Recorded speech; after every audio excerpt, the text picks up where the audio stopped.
Welcome to the Reddit Chronicles. Today we will be reading from Today I F'd Up.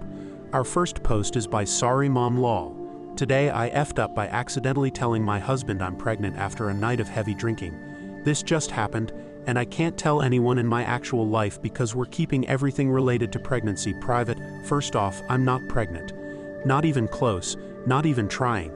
My husband recently went with me to my IUD appointment. Intrinsically, I think he knew I couldn't be pregnant, but we had been talking about having kids in about a year, so for Christmas, which we celebrate in January on a random weekend, and exchange personal gifts, I got him a First-Time Dad's Guide to Pregnancy book. I thought it'd be a sweet gift. I did not remember exactly what the book looked like. We were sipping mimosas for Christmas morning. Well, apparently the front of the book in gigantic letters says, "We're pregnant." My husband opened the present across from me and froze. He looked at the book, he looked at me. He was frozen. We cheated on dry January last night and got pretty sauced. He knows I just got my IUD swapped. I was sitting across from him, happy and smiling, completely oblivious to the heart attack-inducing news he was trying to process, sipping a mimosa. He mumbled, "Is this what I think it is?" I said, "Yeah, it's a First-Time Dad's book." He responded, "Are you telling me?" And I was like, "Oh God, no." He flipped the book around and we both stared at each other before busting out laughing. He needed a few minutes for his heart rate to come back down. Our next post is by Independent Handle. Today I F'd up. I found out that your phone may not be dead. So today I found out I F'd up. Yesterday, I was on a remote meeting with bosses. I was on my work phone because I was traveling from a job and couldn't get to the office. Boss asked me to get my laptop on ASAP. I drove to my destination and thought I was on mute as I arrived. I start setting up the laptop and am listening via Bluetooth earpiece. As I set my phone down, it dies. Now I've had a sudden battery death from that phone at more than 5%. At 5% it dims so badly my old eyes can't see it. It doesn't always fully charge, and occasionally slow to charge. So as my phone dies, the screen turns the provider logo color. I yell, "Fudge, my phone died," to an empty room, and what I thought was a dead phone, I was wrong. I turn my laptop on, log in, and the conference room is empty. They forgot to leave the meeting as they walked out of the room. So today I have an in-person meeting with my direct supervisor, and I explained that my phone died, and before I can say I tried to log in via laptop, he says, "Yeah, we all heard you yell fudge. My phone died a minute before your icon dropped off the meeting," and dismissed it. No harm, as they all laughed. But a lesson learned is, if your phone dies on a call, it may still be connected while the screen has any light. Our next post is by Get the Gateism. Today I F'd up by going out with a man without realizing it was a date and punching him after he tried to kiss me. I, 40F to M, met James, 42M, just over a month ago. He took me to the hospital after I got stabbed, and it's sort of difficult to go through that and never acknowledge it again. So we exchanged phone numbers and met up a few times afterwards. Last week he asked me to go with him to a restaurant he liked, and I said yes because he's very pleasant to be around, and I wanted to know more about him, but not for a romantic reason because he never mentioned anything about it being a date, so I didn't realize. He did say just us, but I guess I didn't interpret it correctly because it never crossed my mind that this would be anything except for a meeting between friends. Anyway, we meet at the restaurant, have our food, talk and laugh and have a good time, and then when we left the restaurant and walked around a bit, he kissed me. It took me by surprise, so I just reacted instinctively and punched him, knocking the wind out of him and causing him to take a short time to recover while I profusely apologized. He said I shouldn't apologize because he should have asked first, and he said sorry for not doing so, but that he thought the date went really well. I asked him what he was talking about and then realized what had actually been going on. We laughed about it, and I'm glad he wasn't angry with me or anything like that, and just thought it was funny. I actually think he's a very attractive man, and had considered asking him on a date in the future. Normally I try to get to know someone for a while before doing so, and we've arranged second or another first, tomorrow. I told my sister what happened and she described it as the most autistic thing she's ever heard. I think I do agree, although my story might be rivaled by my mother bringing one of her friends on a first date with my father because she didn't realize it was a date. Like me, she is diagnosed with autism. Edit. About the stabbing. It was a mugging. I'm okay though, it wasn't too serious. Just some nutter in a park. I don't live in the best of areas and it can get pretty rough, especially after sunset. Our next post is by Aloy as my co-pilot. Today I effed up my student's future.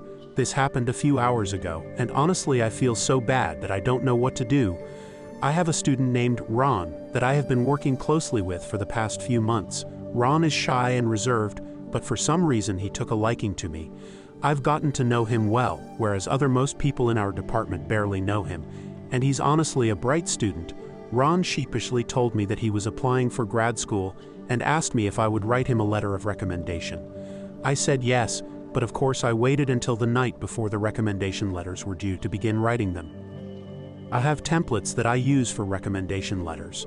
They all say university in the place of the school, and I have naming conventions that I use so that I don't get the schools mixed up.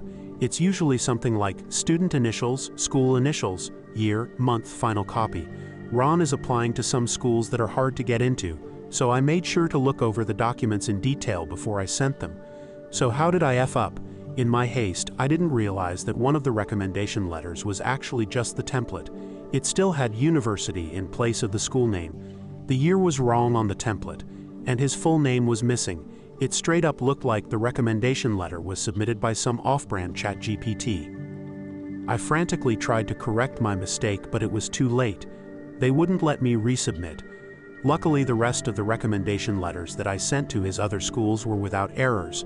But I cannot stop thinking that I just messed with Ron's future, and he definitely won't be getting into that school.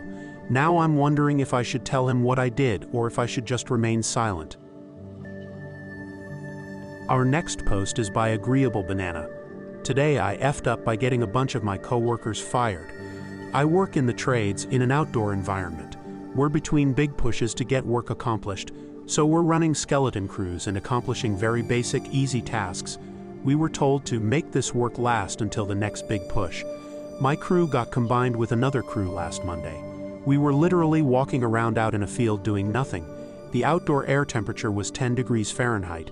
I commented that we should walk the areas we had to walk as fast as possible to, so we could go hunker down in the break area, which was heated. My coworkers got comfortable and were playing poker.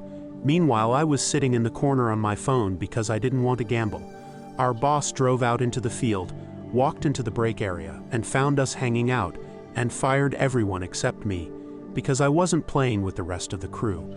I'm the lowest ranking person on the crew, and there was a foreman present with us, but I can't help but think that if I hadn't convinced them to change the way they were doing things, that they'd all still have jobs. Our next post is by Tad McChod. Today I effed up by attempting to psyop my boss into giving me his couch. This is currently an ongoing problem that I have created for myself, and I'm just not sure what to do. For context, it all started when I had to get a new apartment after getting out of a long-term relationship a couple weeks ago now. Now I was happy leaving, but me leaving meant the only things I'd be able to keep at my new place is a TV and a lawn chair until I can slowly start buying furniture again. This is where the F-up starts. My boss mentioned to me that he was looking for a new couch in the next week or so. When I told him about my situation, he said I could have his old couch if he gets a new one. Now the problem is that he wasn't convinced he should get a new couch and spend the money, and was considering just keeping his old one. His old couch, for context, is this very exquisite leather sectional, so it's not like he really needs a new one besides to fulfill his own desires. This is when I decided to come up with a plan to make sure I can have his old couch, and the means I chose is to run a subliminal suggestive campaign on him at work. I proceeded to go to all the managers and workers at our facility and start talking to them about getting a new couch. A few of them were also looking into new couches because of tax season. Now what I did is convinced a few people who wanted new couches to talk to him about getting a new couch and the benefits of having a new one. What turned into a couple people has now turned into dozens of people talking to him about buying new couches and how they are going to get new ones. Well, long story short of the past week is that he has decided to buy a new couch and give me his old one. Now how is this an F-up when I was successful in my plan? It won't stop. My plan has been so effective that it seems like half of our company is now buying new couches, and the result of this is that I've become the guy who needs a couch around the place. So what are these people doing? They keep bringing me couches to my apartment because everyone has gotten a new couch. It will not stop. I get at least one text message a day having someone try to give me their couch. It's not like I can't say no, but I feel bad denying generosity, especially when I'm in a time of need and it's very appreciated. But I can't do it. People are just getting my address from my boss.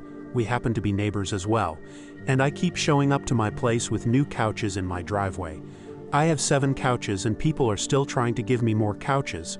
I have created a curse that I do not know how to break, and now I must live in an apartment of nothing but couches. Update: came home to a couch outside my house with my boss sitting on it laughing. I'm being set up. Thank you for listening to the Reddit Chronicles. Follow for more content.